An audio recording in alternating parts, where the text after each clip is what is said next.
اماں سائیں کہتی سیڑھیوں کی طرف رخ کرتی ہے، رک جائے اماں سائیں، مریض اپنی آواز میں کہتی، ان کے قدم روک لیتی ہے۔ مجھے بھی اس رشتے سے آزادی چاہیے، میں طلاق چاہتی ہوں۔ اس کے بولے الفاظ حال میں خاموشی اختیار کر کے دلاور غصہ ضبط کرنے والی آنکھوں سے دیکھتا، اس کی کلائی پکڑ کر اپنی طرف کھینچتا ہے۔ جانم ایسے نہیں کہتے، ابھی تو ہمارا نکاح ہوا ہے، اس لیے چپ اب ایسی باتیں کی تو آنکھوں سے کھا جانے والی نظریں تھی جو ارج کی سیاہ وہ آنکھوں پر دیکھتا اس کو ڈرا رہا تھا کہ تبھی اماں سائیں ایک طرفہ متنزع مسکراہٹ لاتی دوبارہ سے نیچے آتی ہے۔ دیکھیے اماں سائیں، مجھے اس گھر میں رہنے اور آپ کے بیٹے میں کوئی دلچسپی نہیں ہے، اس لیے مجھے طلاق چاہیے ابھی۔ ارج یہ سب جان بوجھ کر کر رہی تھی کہ دلاور کے لیے مشکلات پیدا کر سکے، مگر وہ بھی دلاور سائیں تھا، پھر بہلا اپنی جانم کو کیسے نہ قابو کرتا۔ میں نے کہا نا چپ، خبردار جو ایک لفظ بھی کہا ورنہ تمہاری زبان کاٹ دوں گا، تمہارے ساتھ نکاح کیا ہے، یہ کوئی گڈا گڈی کا کھیل نہیں ہے جو طلاق چاہیے۔ چھوڑو مجھے، تم سب بغیرت ہو یہاں پر سب۔ ارج نے لحاظ بولتی تبھی اماں سائیں کا تو مانو میٹر ہی ہائی ہو گیا، اس عام سی لڑکی سے منہ سے یہ لفظ سن کر۔ چٹاخ ارج تیزی دکھاتی اپنے بازو آزاد کرواتے ہیں کہ تبھی اماں سائیں اس کے پاس آتی، ایک زوردار تھپڑ رسید کرتی ہے۔ کچھ پل کے لیے سب کے منہ بند ہو گئے تھے، آنکھیں حیران کن تھی، یہ کیا ہوا ہے؟ تھپڑ ارج کو نہیں بلکہ دلاور کو لگا تھا، کیونکہ وہ ارج کے سامنے آتا اس کا تھپڑ بھی کھا گیا تھا۔ اماں سائیں چونک گئی تھی، اور کیوں نہ چونکتی، یہ جو کام کر گئی تھی۔ دلاور کی نظر ایک پل کے لیے زمین پر چکی تھی، دوسری طرف ارج چند قدم پیچھے ہوتی ڈر گئی کہ سب پتہ نہیں کیا ہوگا۔ بہت اچھا ہوا جو تم نے اپنی بیوی کا تھپڑ کھایا، اب تمہیں بھی عقل آئے گی، جب بیوی کی زبان قابو سے باہر ہو تو اس کا ازالہ شوہر کو اٹھانا پڑتا ہے۔ دلاور نے آنکھیں اٹھاتی صرف ارج کی طرف دیکھا تھا، اماں سائیں وہ برداشت نہ کرتی وہاں سے چلی گئی، کیونکہ وہ اپنے ہی ہاتھوں سے اپنے بیٹے کو تھپڑ جو مار بیٹھی تھی، اور یہ کام ان کے لیے نہایت تکلیف دہ تھا۔ حوری اور رحمہ بھی ان دونوں سے کوئی بات کیے بغیر اوپر گئی، کیونکہ وہ اگر کوئی بھی بات کرتی تو اماں سائن کا بھی یہی حال کرتی جو آج دلاور کا ہوا تھا۔ آج سے پہلے اس پر کسی نے ہاتھ نہیں اٹھایا تھا، مگر آج اپنی ہی ماں کے ہاتھوں سے تھپڑ کھایا تھا اس نے صرف اپنے جانم کے لیے، سب پتہ نہیں اس کا کیا حال کرے گا وہ۔ مجھے تو لگا کہ تم صرف بےغیرت مرد ہو، مگر یہاں پر تو تم سب سے اعلیٰ ترین لوگ بھی موجود ہیں۔ وہ پھر سے الفاظ چبا چبا کر کہہ رہی تھی جو دلاور کی برداشت سے باہر تھے۔ تبھی وہ چپ کرتا، اس کی کلائی سے پکڑتا، اپنے ساتھ گھسیٹنے والے انداز میں اوپر لاتا، اپنے کمرے میں لے جاتا ہے۔ کمرے میں آتے ہی وہ اس کے پیچھے سے کھینچتی، تیزی سے آگے بیڈ پر گرا دیتا ہے اور خود آگے بڑھتا اس کے سر پر کھڑا ہوتا ہے۔ ارج اندھے منہ زمین بیڈ پر جا کر گری تھی، جس کی وجہ سے اس کی قمیض تھوڑی سی پوزیشن سے ہلی تھی۔ آج بتاؤں گا کہ بغیرت مرد کیا ہوتا ہے، اور میں کون ہوں۔ کتنی بار کہا تھا اپنی زبان کو قابو میں رکھو، مگر نہیں، یہ جو کینچی کی طرح چلتی ہے، آج اس کو کاٹنا ہی پڑے گا جانم سائیں۔ ارج جلدی سے سیدھی ہوتی، بیڈ کے اوپر پاؤں کرتی، پیچھے کی طرف خود کو گھسیٹ رہی تھی کہ تبھی دلاور ایک لمبا سانس لیتا، اس کے پاس آ کر بیٹھتا ہے۔ اب کیا ہوا ہے تمہیں؟ چلاؤ نا اپنی زبان سے، کہو نا مجھے بغیرت، بولتی کیوں نہیں ہو؟ وہ تیزی سے آگے ہوتا، اس کا جبڑا دبوچ لیتا ہے۔ پلیز ایسا مت کرو، میں نے کیا کیا ہے؟ مجھے میرے گھر جانے دو۔ بس بس جانم سائیں، اتنا یاد مت کرو اپنے گھر کو، ایسا نہ ہو کہ پھر میں حقیقت میں تمہارے لیے تمہارے گھر والے صرف یاد بنا دوں۔ وہ آگے بڑھتا، اپنا جھکاؤ کرتا، اس کی آنکھوں میں ہی دیکھ رہا تھا جن میں صرف خوف جھلک رہا تھا۔ اس کی تھوڑی کو اوپر کرتا، وہ اس کے لبوں پر فوکس کرتا، مزید آگے بڑھتا ہے۔ ارج نے اپنی سانس روک رکھی تھی، وہ زور سے آنکھیں بند کرتی آنے والے حادثے پر رضامند ہوتی چپ رہی تھی، جبکہ دلاور اس کی کیفیت کو دیکھتے کچھ پل یوں ہی رہا، پھر ایک دم اس کو خود سے آزاد کرتا۔ وہ بیڈ سے اٹھ کھڑا ہوا، وہ کچھ بھی نہ کہتے کمرے سے باہر چلا گیا۔ ارج نے آنکھیں کمرے کے دروازے پر کھولی تھی، دل زور زور سے مچل رہا تھا۔ امی آپ جب سے آئی حویلی سے ہو کر تب سے چپ رہتی ہیں، کچھ بتائے نا کیا ہوا تھا وہاں پر؟ مجھے فکر ہو رہی ہے، آج میں یکما یونیورسٹی نہیں آئی تھی، پلیز امی کچھ تو بتائے نا۔ حیدر خالدہ بی کے پیچھے پیچھے چلتا ان سے بات کر رہا تھا، جبکہ وہ کچن میں کھڑی اس کو اگنور کرتی فریج سے کچھ سامان نکالنے میں لگ جاتی ہے۔ امی میں آپ سے بات کر رہا ہوں نا، پلیز کچھ تو بتائیں کہ کیا کہا تھا انہوں نے؟ کیا انکار کر دیا ہے ان لوگوں نے؟ حیدر آواز آہستہ کرتا کہتا ہے، دل سے جان حلق تک آ رہی تھی۔ ہاں انکار کر دیا ان لوگوں نے، یہ کہہ کر کہ اپنے بیٹے کو لڑکیوں کی تمیز کرنا سکھائے۔ پہلے کیا ضرورت تھی یہ حرکت کرنے کی؟ اب وہ کسی بھی رقمہ کا تم سے رشتہ نہیں کرے گی۔ نہ جانے آج کل کی نوجوان نسلوں کو یہ سب کرتے شرم نہیں آتی؟ خالدہ بی کے منہ سے یہ لفظ سن حیدر کا چہرہ شرم سے جھک گیا تھا۔ امی دیکھیے، آپ بس مجھے بتا دیں کہ ان لوگوں نے رشتے سے کیوں انکار کیا ہے، آخر کیوں؟ خالدہ بی کرسی پر آ کر بیٹھتی ہے، تبھی حیدر ان کو کندھوں سے پکڑتا نہایت احترام سے کہتا ہے، امی آپ چھوڑو مجھے تو شرم آ رہی ہے، تم نے یہ حرکت کی ہے۔ اگر تمہاری کوئی بہن ہوتی تو کیا تمہاری برداشت سے باہر ہوتا؟ کوئی بھی لڑکا اس کے ساتھ یوں کرتا جو تم نے کسی کی بہن کے ساتھ کیا ہے؟ بتاؤ نا۔ خالدہ بی کا غصہ بڑھ رہا تھا مزید۔ اپنے غصے کو ضبط کرتی وہ کرسی سے اٹھ کھڑی ہوئی اور وہاں سے اپنے کمرے میں چلی گئی۔ حیدر وہیں پر ان کو جاتے دیکھتا پریشان سا ہو گیا۔ ارے یار میری بات تو سنو، تمہیں پتا ہے آج رقمہ کیوں نہیں آئی؟ یار وہ مجھ سے بات بھی نہیں کر رہی، پتا نہیں ایسے کیوں ہوا ہے۔ کیا تمہاری بات نہیں ہوتی؟ اس سے اگر ہوتی ہے تو اس کو یہ کہنا کہ حیدر نے تم سے بات کرنی ہے پلیز۔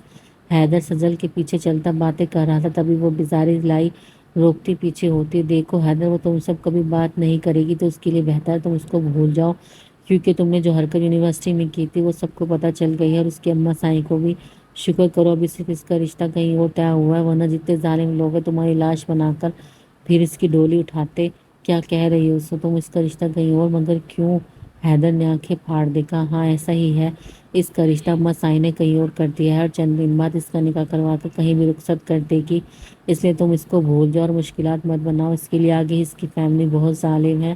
سجل کہتی اس کی باتیں سماجی وہاں سے چلی گئی، جبکہ حیدر کا دماغ سن ہو رہا تھا۔ نکاح وہ بھی کسی اور کے ساتھ؟ رحمہ تم صرف میری، اور دیکھا نا تمہیں تک پوچھنے کے لیے مجھے اپنی جان بھی قربان کرنی پڑی تو کروں گا، ہمارے درمیان کوئی نہیں آ سکتا، تم صرف میری ہو، میری نکاح صرف ہم دونوں کا ہوگا۔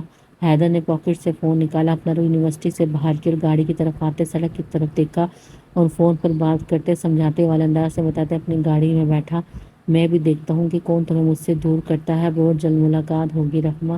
رات کا 1 بج رہے تھے جب سب اپنے اپنے کمروں میں موجود سو رہے تھے، مگر اس حویلی میں ابھی بھی 2 شخصیات کے پاس سے بھی نیند نہ گزری تھی، ایک طرف رحمہ تو دوسری طرف عریش تھی۔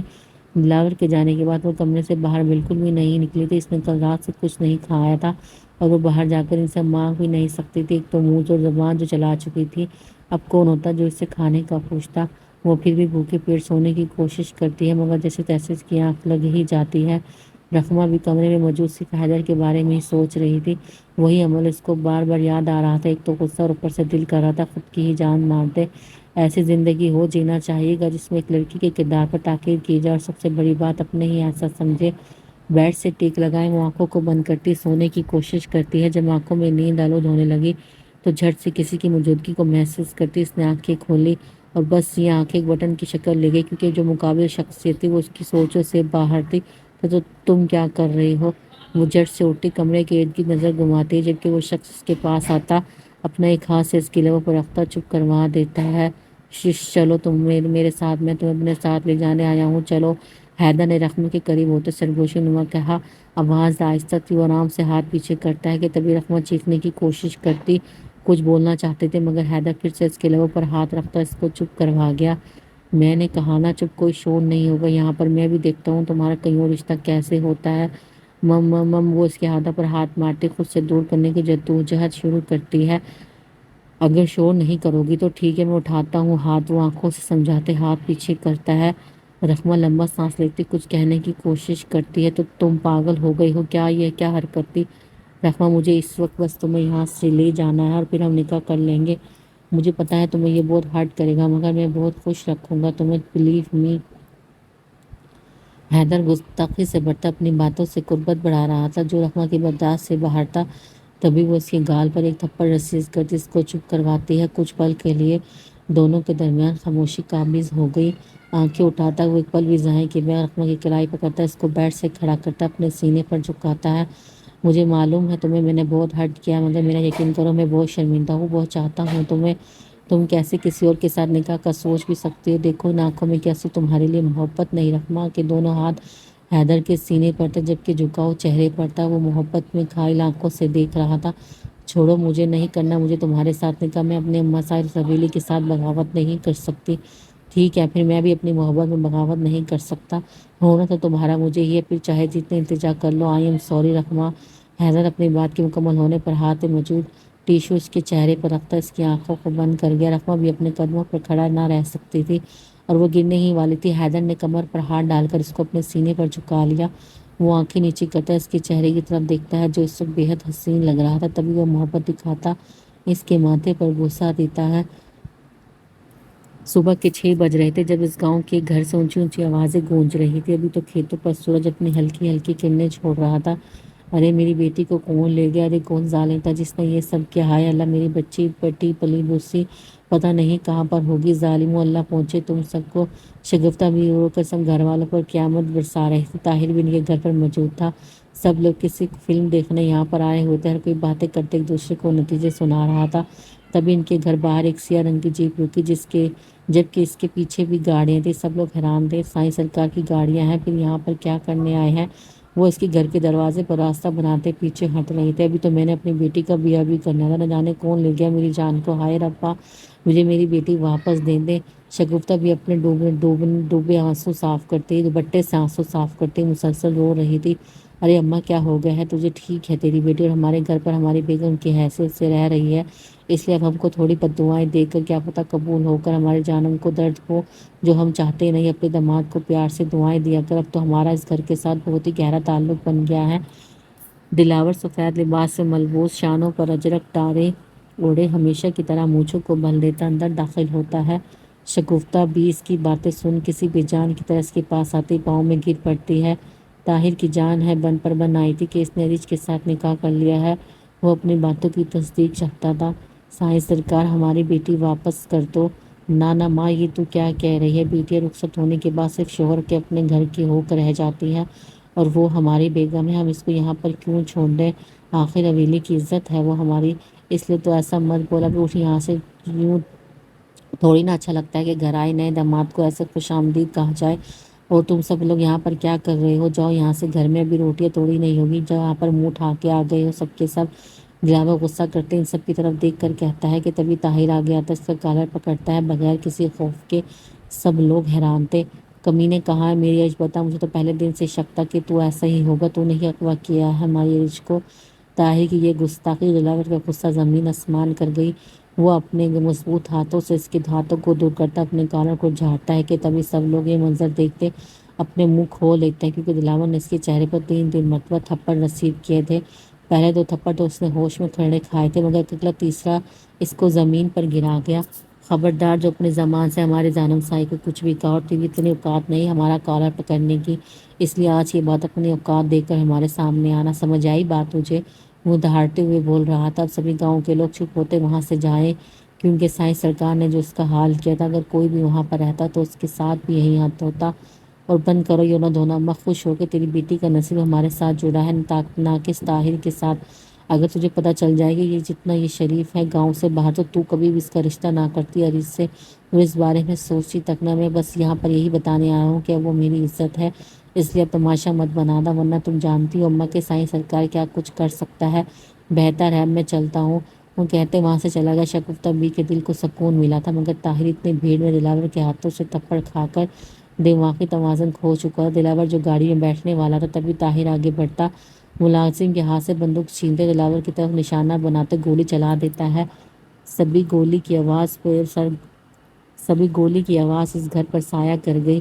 پرندے خوف سے چیخنے لگے، ہر طرف ملازموں کی بھاگ دوڑ لگ گئی۔ کچھ تو دلاور کی طرف لپکے، مگر کچھ طاہر کو پکڑنے لگے، کیونکہ وہ فائر کر کے وہاں سے بھاگنے لگا، مگر ملازموں نے پیچھے کرتے اس کو پکڑ ہی لیا تھا۔ دلاور گولی کھاتے پہلے تو ہڑبڑا گیا تھا، مگر تبھی ملازم اس کو سہارا دیتے گاڑی کی پچھلی سیٹ پر لٹاتے ہیں۔ اس کو گولی پیٹ کو چھو کر گئی تھی، مگر خون کافی تھا، اور اوپر سے لباس بھی سفید، جس کو دیکھ کر دل دہل جاتا ہے۔ مولوی صاحب سے کہو تیار ہے نکاح کے لیے، میں ابھی جا رہا ہوں دیکھنے، اس لیے تم یہاں کا خیال رکھنا۔ وہ اپنے دوست کو سمجھاتا وہاں سے چلا گیا۔ یہ سب ایک چھوٹے سے فلیٹ میں موجود تھے۔ حیدر نے رقموں کو یہاں پر ایک چھوٹے سے کمرے میں بند کر رکھا تھا، نکاح کرنے کی غرض سے مولوی کو بھی بلا لیا تھا۔ اب پتہ نہیں رقمہ کا کیا ری ایکشن ہوا۔ آگے سے وہ کمرے میں آتے سامنے رقمہ کو پاتا ہے، جسے کرسی کے ساتھ باندھا گیا تھا، مگر صرف کلائی۔ رقمہ یہ کیا ہوا ہے تمہیں؟ وہ اس کی کلائی پر خون دیکھتا فوراً سے آگے بھاگا، کیونکہ رقمہ بار بار کوشش کرنا اس کا خون بہا گیا تھا۔ دکھاؤ مجھے، چھوڑو پلیز حیدر، مجھے جانے دو، اماں سائیں ہم دونوں کو قتل کر دے گی، پلیز مجھے جانے دو۔ شیش خاموش، پہلے چھوڑ آؤں گا تمہیں حویلی، مگر پہلے نکاح کرنا ہوگا مجھ سے۔ حیدر ریلیکس ہوتے کہتا اس کی فکر بڑھا گیا، تم پاگل ہو گئی ہو کیا؟ یہ کیا بچوں والی ضد؟ اگر اماں سائیں کو پتہ چلا کہ ان کی جوان اولاد ایک آدھی رات باہر گزار کر آئی ہے تو کیا سوچیں گی وہ؟ اور تم تو ایک لڑکے ہو، تمہیں تو اس کی کوئی فکر نہیں، مگر میری ایک لڑکی ہوں، خدا کا واسطہ ہے جانے دو۔ حیدر اس کی بات کا جواب دیے بغیر اپنے کام میں مصروف تھا۔ وہ اس کی دونوں کلائیوں سے کرسی کو کھولتا، اس کی کلائی کو پکڑتا، خون کو دیکھتے آنکھیں نم کر لیتا۔ دیکھو کیا حال کر لیا ہے تم نے، مجھے پہلے یہ پٹی لگانی ہوگی پھر نکاح کرنا ہوگا، تم تو ابھی سے مجھ سے کام نکلوانے لگ گئی ہو رقمہ۔ وہ ہلکی سی مسکراہٹ سے کہتا، اٹھ کھڑا ہوا، مگر تبھی رقمہ کرسی سے اٹھتی، اس کو دھکا دیکھتی بھاگنے لگی۔ رحمہ رکو، کہاں جا رہی ہو؟ ہاں دروازہ بند ہے جان۔ رحمہ جو دروازے کی طرف لگتی تھی کہ سامنے اس کو بند پا کر حیدر کرسی پر بیٹھتا دیوانہ وار کہتا ہے، اف رحمہ تم کتنی معصوم ہو میری جان، اچھا بات ہے بعد میں، پہلے یہ مرہم لگاتا ہوں۔ حیدر اٹھتے کمرے میں موجود ٹیبل کی طرف جاتا، ایک باکس کھلاتا، اس میں سے پٹی اور روئی نکالتا، رحمہ کی طرف رخ کرتا ہے جو ابھی تک دروازے کے ساتھ لگی کھڑی تھی۔ ادھر لاؤ پٹی کروں، کیوں ضد کی تھی یہاں سے جانے کے؟ ویسا مت کرنا، میں نہیں دیکھ سکتا تمہیں یوں اس طرح سے، محبت کرتا ہوں، جب تمہیں بھی مجھ سے محبت ہوگی نا پھر دکھانا میرے درد میں ہونے پر تمہیں کیسا محسوس ہوگا۔ کرسی پر بیٹھتے اپنے کام میں مصروف وہ کہتے اپنی پٹی کو مکمل کر گیا۔ رحمہ نے آگے سے کچھ بھی نہیں کہا، ایک دفعہ نظر اس کے چہرے پر گری تھی، سیاہ ہلکی سی شیونگ، سفید چہرہ، لبوں کو کھولتے ہوئے دل لگا کر اس کو پٹی کرتا وہ کھڑا ہوا۔ چلو یہ تو ہو گیا، ہم جلدی سے نکاح کر لیتے ہیں، پھر تمہیں بھی گھر چھوڑ آؤں گا، وہ کہتے کمرے سے باہر چلا گیا، جبکہ رحمہ روتے گالوں کو تر کرتے کر رہی تھی، آنسو رکنے کا نام نہیں لے رہے تھے۔ کیا واقعی میں اس کا نکاح حیدر سے ہونا تھا یا پھر نہیں، یہ تو وقت ہی بتائے گا۔ حوریہ یہ سب کیا ہو گیا؟ پتہ نہیں کس نے یہ کیا سب کیا ہماری بیٹی کے ساتھ؟ تو تم ہاشی کو کال کرو، پوچھو کہ کس ہسپتال میں داخل ہے دلاور کو۔ اماں سائل ہوتی دل بھاری کر رہی تھی، حوریہ اس کو کندھوں سے پکڑتی چپ کرواتی حوصلہ دے رہی تھی۔ اماں سائیں چپ ہو جائیں پلیز، اللہ سب ٹھیک کر دے گا، میں کرتی ہوں ہاشی کو کال۔ حوریہ فون کو پکڑتی لرزے ہاتھوں سے ہاشی کو کال کرتی ہے، مگر تبھی ارج کمرے میں موجود تھی، شور مچا سنتی کمرے سے باہر نکلی اور ملازمہ سے پوچھا، یہ شور کیوں ہو رہا ہے؟ کیا بات ہے جو اماں سائیں یوں رو رہی ہیں؟ آنکھیں سنوالے تھے، ملازمہ نے حیران ہوتا جواب دیا، بیبی صاحب آپ کو نہیں پتا سائیں سرکار صبح ہی آپ کے گھر گئے تھے، مگر وہاں پہ ایک طاہر نامی لڑکے نے گولی چلا دی، اس کو تو پکڑ لیا ہے مگر سائیں سرکار ہسپتال میں ہیں، آپ ان کے لیے دعا کریں۔ ملازم بتا رہا تھا، یہ خون زیادہ بہا ہے۔ حوریہ نے اونچی آواز سے اس ملازمہ کو بلایا تو فوراً بھاگتی وہاں سے چلی گئی، جبکہ ارج کو ڈھیروں شرمندگی تھی، نہ جانے کیا خوف تھا، کچھ پل یہ خود سے بیگانی ہو گئی تھی، پاؤں سے جاتی زمین محسوس ہو رہی تھی، کیا یہی لکھا تھا قسمت میں؟ مانا کہ وہ دلاور سے محبت نہیں کرتی تھی مگر یوں اس کے حال پہ ہونا اس کو بھی درد دے گیا تھا۔ وہ قدم پیچھے کرتی دوڑتی لگاتی اماں سائیں کے کمرے میں داخل ہوتی ہے۔ اماں سائیں یہ کیا ہوا ہے؟ دلاور کدھر ہے؟ حوریہ اس کو کہو کہ یہاں سے چلی جائے، ہم اس کی شکل برداشت نہیں کر سکتے۔ اماں سائیں کے غصہ ابھی بھی تازہ تھا اور جو یوں کہتی ارج کی آنکھوں سے آنسو روا کر گئی، ارج تم پلیز ابھی جاؤ یہاں سے، بس دعا کرو کہ اس سے کچھ نہ ہو، مگر مجھے اس کے پاس جانا ہے، پلیز مجھے لے جاؤ۔ خبردار جو لڑکی وہاں پر گئی۔ اماں سائیں اٹھتی سری پاس آتی سی کڑائی پکڑتی کمرے سے باہر گھسیٹتی ہے، کیا کہا تھا تم نے کہ اس حویلی میں بےغیرت لوگ رہتے ہیں؟ تو سن لے اب تو یہاں بھی یہیں رہے گی اور تجھے یہاں سے کوئی بھی نہیں نکالے گا، سن لو سب ملازم، اس کو کمرے سے اگر میں نے باہر دیکھ لیا تو وہ اپنی جان چھپا لینا مجھ سے، ٹانگیں توڑ دوں گی۔ اماں سائیں کہتے ارج کو کمرے بند کرتی وہاں سے چلی گئی۔ وہ حوریہ کو ساتھ لیتی حویلی سے باہر جانے ہی لگی تھی کہ سامنے حاشر اور دلاور نظر آئے۔ حاشر نے اس کو سہارا دیا تھا، اماں سائیں حیران تھی کہ یہاں پر کیسے آ گیا، مگر اس وقت حیرانگی سے زیادہ فکر کا حق تھی۔ دلاور یہ کیا ہوا ہے تمہیں؟ کچھ نہیں اماں سائیں، بس تھوڑا بہت خون بہہ گیا تھا گولی کی وجہ سے، مگر اب میں ٹھیک ہوں۔ ارج کدھر ہے؟ اس وقت وہ ڈھیٹ بنے ہوں کہ ارج کدھر ہے، چلو میرے ساتھ تمہیں ہسپتال لے کر جاؤں، یوں گھر پر رہنا ٹھیک نہیں ہے۔ اف اماں سائیں میں ابھی آ رہا ہوں ہسپتال سے، جب جا کر کسی کروں گا وہ بھی دیکھ کر کہیں گے اس کو پھر کے آنے ہیں لے آئے، مجھے بس اپنے کمرے میں آرام کرنا ہے، ارج سے کہیں گے کچھ بنا کر کھلا دے، بلکہ رہنے دے میں خود ہی کہہ لوں گا، اب چلتا ہوں۔ دلاور نے حاشر کا سہارا چھوڑ کر کہا، تبھی حاشر نے اس کے بازو کو پکڑا، یار دیکھ تو لے کتنی چوٹ لگی ہے تجھے، اماں سائیں ٹھیک کہہ رہی ہے، ہسپتال چلتے ہیں۔ ہائے چھوڑ یار، سمجھا کر اپنی بیگم کو اتنا بڑا دکھ نہیں دینا چاہتا، ایک رات کو اس لیے نہیں جا سکتا۔ دلاور آنکھ مارتے کہتا، حاشر کو بھی ہنس آ گیا، وہ آہستہ آہستہ قدم رکھتا ہال میں داخل ہوتا، سوری جاتے کمرے کی طرف جاتا ہے، مگر تبھی اس کا کسی کی سسکیوں کی آواز آئی، اس نے پیچھے مڑ کر دیکھا، وہاں کوئی کھڑا تو نہیں، مگر وہاں پر کوئی نہیں تھا۔ اس نے کمرے کو آن لاک کیا کیونکہ اماں سائیں نے ارج کو اسی کے کمرے میں بند کر رکھا تھا۔ پہلے تو وہ حیران ہوا لاک کس نے کیا کمرہ، مگر پھر تبھی سسکی کو سوچتا اندر داخل ہوا تو ارج بیڈ پر کے کارنر پر بیٹھی رو رہی تھی۔ آپ آ گئے کہیں، وہ دلاور کو دیکھتی فوراً سے آگے بڑھتی، پریشان ہوتے اس کے قریب تر قریب ہو رہی تھی۔ اس کو یہ بھی ہوش نہ رہا کہ ایسا کرنا وہ پسند نہ کرتی تھی۔ کیوں رو رہی ہوتی تم جانم؟ دیکھو تمہارے طاہر نے گولی ماری ہے مجھے، وہ ہم دونوں کو ایک ساتھ نہیں دیکھ سکتا، اب میں کیا کروں کیونکہ میں تمہیں نہیں چھوڑ سکتا۔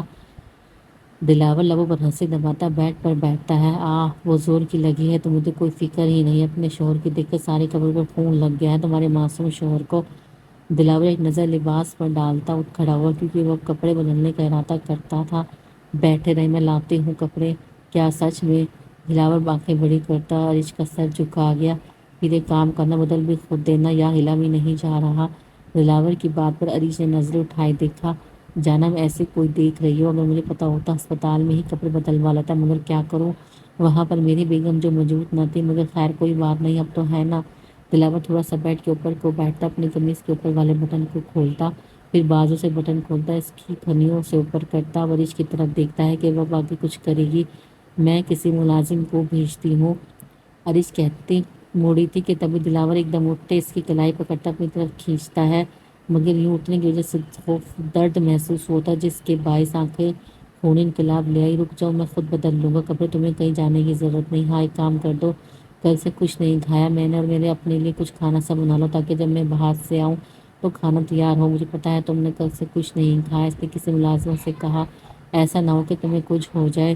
دلاور کی آنکھیں صرف عریش کے چہرے پر تھی، دیوانہ وار دیکھتا وہ، اس کی نظریں بھی خود پر جما گیا تھا۔ عریش بھی بس اس کی طرف دیکھتی آنکھیں نم کر گئی تھی کہ کیسے اس کو پتا کہ اس نے کھانا نہیں کھایا، اور اوپر سے اس نے بھی نہیں کھایا تھا۔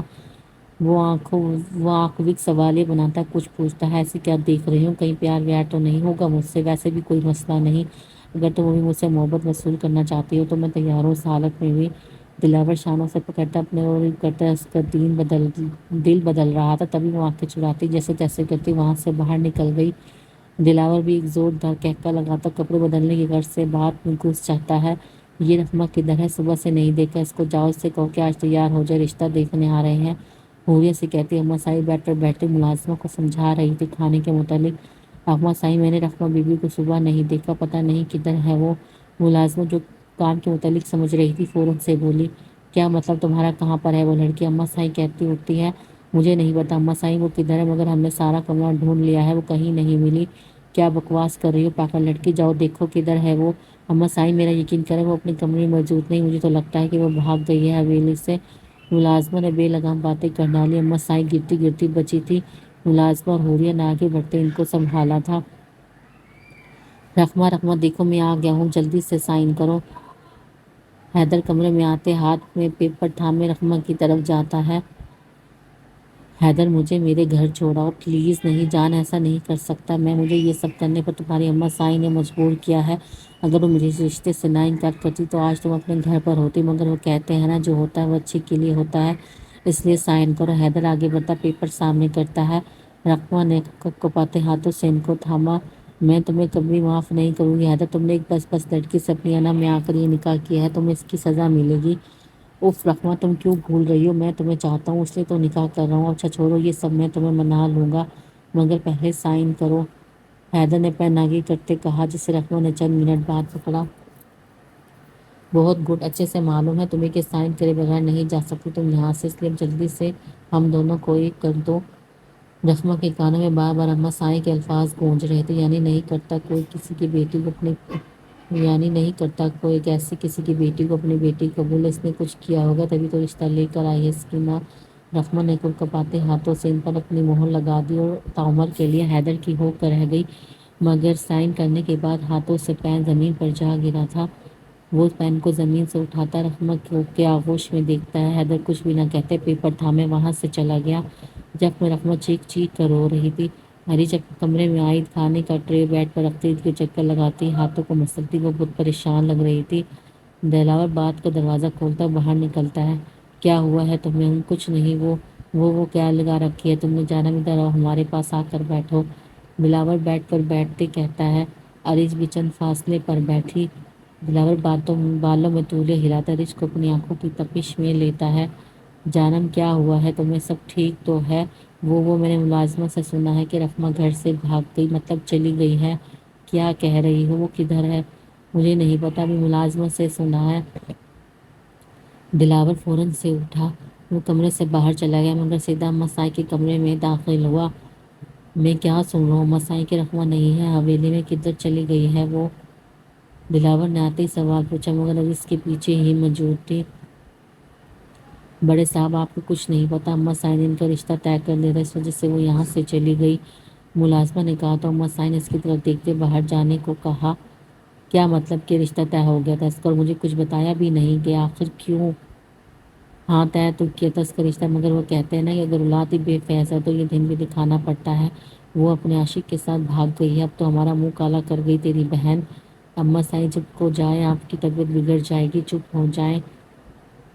دلاور آگے جاتا ہے، ان کے پاس بیٹھتے چپ کرواتا ہے کہ تبھی حوریہ بھاگتے اس کمرے میں آئی، سب کی بے اختیار نظر اس پر گئی، چہرے سے خوشی صاف جھلک رہی تھی۔ اماں سائیں وہ رقمہ واپس آ گئی ہے، دیکھیے وہ واپس آ گئی ہے اماں سائیں۔ حوری کی باتیں اماں سائیں کا خون کھول رہی کہ اب وہ یہاں پر واپس کیا کرنے آئی ہے۔ تبھی وہ غصے سے اٹھتی باہر چلی جاتی ہے، مگر دلاور بھی اٹھتا باہر جانے ہی لگتا ہے کہ زمانہ رچ نہر آتی ہے کہ وہ اس کا ہاتھ مضبوط سے پکڑتا اپنی محبت جتاتے باہر لے کر جاتا ہے، مگر باہر حیدر اور رقمہ ہال میں کھڑے نظر آئے تھے۔ کیا کرنے آئی ہو واپس یہاں پر؟ دل نہیں بھرا ہمیں مار کر جب دفن کرتے ہوتے بھی یہ دیکھنا چاہتی ہو؟ اماں سائیں گرجتی بولی۔ اور دیکھو اس لڑکی کو اپنے عاشق کے ساتھ آئی ہے۔ اماں سائیں دیکھیے ایسا کچھ نہیں ہو ہمارے درمیان جس سے آپ کی قبر تک بات جائے، ہم دونوں نے نکاح کیا ہے، پاکیزہ رشتے میں بندھ گئے ہیں۔ حیدر نے رقمہ کا ہاتھ پکڑتے آگے بڑھتے بے خوف کہا، دیکھو لڑکی عزت تو وہ جو اب ہماری چلی گئی، نکاح کرنے سے تم نے یہ جتایا ہے کہ تم اس حویلی کی لڑکیوں سے پہلے عیاشیاں کرو گے، پھر تہمت نہ بنے تمہارے لیے، اس لیے نکاح کرو گے۔ اماں سائیں لفظ چبا چبا کر کہہ رہی تھی، اماں سائیں ہم دونوں نے ایک دوسرے کے ساتھ کوئی غلط رشتہ نہیں بنایا، اور خدا کی قسم یہ میری محبت ہے، میں اپنی محبت سے عشق کرتا ہوں۔ کیوں چپ ہے تو؟ رقمہ بتانا کیا کہہ رہا ہے یہ لڑکا؟ کیا تو نہیں کرتی تھی اس سے محبت؟ رقمہ کی نظر جھکی، دیکھ وہ کہتی ہے، پلیز اماں سائیں میں آپ کی بیٹی ہوں، میرا یقین کریں، بیٹی جیسی ہو مگر بیٹی نہیں۔ ان کے بولے یہ الفاظ رقمہ کے دل پر لگے تھے۔ چلے جاؤ یہاں سے، جس کے ساتھ نکاح کیا ہے اب اس کو کہو کہ تمہیں لے جائے یہاں سے۔ اماں سائیں کمر دکھاتے جانے لگی، رک جائے اماں سائیں۔ حیدر کہتے رقمہ کا ہاتھ پکڑے آگے بڑھتا، اس کا محافظ لگ رہا تھا، آپ اس کو معاف کر دیں، اس نے کبھی نہیں چاہا تھا مجھ سے نکاح کرنا، مگر میں نے اس کو زبردستی مجبور کیا تھا۔ حیدر کے چہرے پر رقمہ کی نظر بڑھی، تو تمہیں کیا لگتا ہے ہم اس کو دوبارہ اس حویلی میں رہنے دیں گے؟ نہیں، کبھی نہیں، لے جاؤ اس کو یہاں سے۔ اماں سائیں آپ جو کہیں میں کروں گا، بس آپ سب کو اس کو معاف کر دیں، یہ نہیں رہے گی آپ کی ناراضگی کے ساتھ میرے پاس، تو کیا کریں ہم؟ تمہیں یہ سب پہلے سوچنا چاہیے تھا۔ اماں سائیں نے صاف صاف انکار کر دیا، حیدر پلیز چلیں یہاں سے۔ رقمہ کوئی بھی رشتہ نہ پاتے شوکنگ شوہر کا ہاتھ پکڑتے جانے کس کس کہتی کہ جبکہ حیدر اس ہاتھ پر ہاتھ رکھتا سر نفی کو جبری دینے جانے سے انکار کرتا ہے۔ آپ کیا چاہتی ہیں؟ اس نے اصل بات کی، اس کو چھوڑ دو ابھی اور اسی وقت طلاق دو اس کو۔ اماں سائیں کی کہی بات سب کی جان نکال گئی۔ اماں سائیں یہ آپ کیا کہہ رہی ہیں؟ وہ بھی بچہ ہے کہ اگر ایسے میں دونوں نکاح کر لیا ہے تو آپ خوش ہیں کہ ان میں عقل ہے، ورنہ جو لڑکے ہوتے ہیں آج کے دنوں کبھی ایسا نہیں کرتے۔ دلاور آخر میں بول پڑا۔ حاشر بھی ہال میں آتے یہ سب دیکھ کر چونک گیا تھا مگر خاموش رہا۔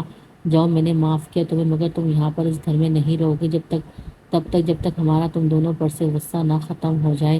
اماں سائیں نے بھی ہار مان لی تھی کیونکہ ان کے لیے رقمہ کے آنسو بہت تکلیف دہ تھے۔ رقمہ آگے بڑھتی ان کا ہاتھ چومتی اپنے ماتھے سے لگاتی ہے، یار یہ سب کیا ہو رہا ہے؟ یہ لڑکا کون ہے؟ حاشر تھوڑا سا ان سب سے دور ہوتے حوری کے پاس آتے پوچھتا ہے، چپ کرو، کیوں اماں سائیں سے مرواؤ گے؟ باتیں بتاتی ہوں، ابھی چپ کر جاؤ۔ حیریہ دانت پیستی کہتی خاموش ہو گئی تھی تب جب کہ حاشر بھی اس کی مان گیا۔ اماں سائیں سب کو چھوڑے اپنے کمرے میں چلی جاتی جبکہ حیدر بھی رقمہ کا ہاتھ تھامے ہال سے باہر نکل گیا۔ رقمہ اور حیدر گھر آ گئے تھے، خالدہ بی نے ان دونوں کو پیار دیا ان کے نکاح ہونے پر، کیونکہ وہ متفق تھی اس رشتے سے۔ انہوں نے دیکھا تھا حیدر رقمہ کے بغیر نہیں رہ سکتا، وہ بھی اس کو اپنی بیٹی مانتی، کوئی بحث نہ کرتی ہے۔ انہوں نے ان دونوں کو آرام کرنے کے لیے کمرے میں چھوڑ دیا تھا۔ رقمہ یہ سب کیا ہے؟ ہم دونوں ایک ساتھ نہیں سوئیں گے کیا، جو یوں الگ الگ بستر بنا دیے ہیں تم نے؟ حیدر نے صوفے پر پڑے بستر کی طرف دیکھا کیونکہ وہ ابھی بھی باغ سے باہر نکلا تھا۔ مجھے تمہارے ساتھ تو کیا تمہارے پاس بھی نہیں رہنا، سونے کی تو بہت دور کی بات ہے۔ وہ کمفرٹ کو سیدھا کرتی لیٹ جاتی ہے۔ نہیں اب ایسا کیا کر دیا ہے میں نے کہ تم مجھ سے یوں بات کری ہو؟ ایک تو تم سے نکاح کیا ہے اتنی مشکل کے ساتھ، اور پھر اوپر سے مجھے اس جنگ میں جیتنے کا اعزاز یوں ہی کے انعام دینے کو یوں ہی رویہ دکھا رہی ہو۔ دیکھو اچھا نہیں یہ سب، اپنی بکواس بند کرو، سمجھ آئی تمہیں؟ رقمہ نے بیزار ہوتے کہا، اور اگر ایسا نہ کرو تو کیا کر لو گی تم؟ حیدر اپنا رخ اس کی طرف کرتا بھاری قدم رکھتا اس کی آنکھوں میں دیکھ رہا تھا۔ اچھا سوری، اب تو معاف کر دو مجھے، دیکھو کتنی مشکل سے تم مجھے ملی ہو، ایسے ناراض رہو گی تو پھر میرا دل بھج جانا ہے، تو اسے مجھے کیا لگے یہ سب پہلے سوچنا تھا نا۔ حیدر مزید آگے بڑھتا اس کے سر پر کھڑا ہو جاتا ہے، سوچ تو ابھی بھی بہت کچھ رہا ہوں اپنے اور تمہارے بارے میں، مگر وہ کیا ہے نا کہ اب سوچ ہی سکتا ہوں، کر نہیں سکتا، مگر کوئی بات نہیں، میرے اللہ کو مجھ سے تمہاری محبت سے زیادہ محبت ہے، جس طرح سے انہوں نے تمہیں نہاتے نصیب میں لکھا ہے، اس طرح سے میری محبت بھی تمہارے دل پر لکھ دیں گے، جو تم پر ترس عمر فرض ہو جائے گی۔ حیدر اس پر جھکتا ہے، اس کی چوڑیوں پر ہاتھ رکھتا ہے، ماتھے پر بوسہ دیتا ہے، مگر چند پل کے لیے وہ پیچھے ہٹا۔ رحمہ کی آنکھیں بندی، نہ جانے کیا سکون تھا اس کی قربت میں۔ محبت اگر نکاح میں ہو تو قربت میں سکون جنت کی مانند ہوتا ہے۔ آج ان کی محبت بھی نکاح کی شکل میں مکمل ہو کر ان کا کلام بن گئی تھی۔ وہ دونوں ہمیشہ کے لیے خود سے جدا ناتے، خدا کوئی تمہیں مجھ سے محبت ہو جائے، پھر دیکھنا ایک سال یونیورسٹی جایا کریں گے اور وہاں پھر سب کو میں بتاؤں گا کہ یہ وہی لڑکی ہے جس نے مجھے تھپڑ مارا تھا اور میں نے اسے انتقام لینے کے چکر میں خود کو ڈھیروں نقصان کر لیا تھا۔ ہاں ہاں ہاں، حیدر شرارت سے کہتے پیچھے ہٹائی تاکہ رحمہ نے صوفے پر پڑا تکیہ اس کی طرف پھینکا، جسے حیدر نے بڑی مہارت سے تھام لیا۔ دونوں کے چہرے اس وقت خوش تھے۔ عریش یار دیکھو نا یہ کیا ہوا ہے، مجھے دلاور نے شیشے کے سامنے سے ہٹتے عریش کو پکارا جو میز پر کچھ چیزیں سیٹ کر رہی تھی۔ کیا ہوا ہے آپ کو، دکھائے مجھے۔ عریش نہ سمجھی کیا لے، امی کہتی اس کے پاس آتی ہے۔ یہ منہ دیکھو، میری مونچھوں سے تمہیں کوئی مسئلہ تو نہیں ہوگا نا؟ آج رات بس یہی پوچھنا تھا، دلاور نے معصوم سا چہرہ بناتے کہا تو عریش کی گال شرم سے لال ہو گئی۔ کس نے کہا آپ سے کہ میں آپ کے ساتھ سوں گی؟ مجھے کوئی پاگل جانور نہیں کہتا کہ آپ کے ساتھ سوں گی۔ دلاور نے پیچھے ہوتے عریش کی طرف رخ کیا کیونکہ وہ اب شیشے میں اپنے عکس سے باتیں کر رہے تھے۔ جانا میں نے تو سونے کی بات ہی نہیں کی، پھر تم نے کیوں کہا؟ وہ عریش نظریں زمین پر پھیرتی کہتی ہے کیونکہ وہ آگے کا اندازہ لگا کر کہہ چکی تھی۔ ہاں ہاں تم کہو تو ایک شریف عورت، اگر ہم کہیں تو بے غیرت مرد۔ واہ جانم سائی واہ!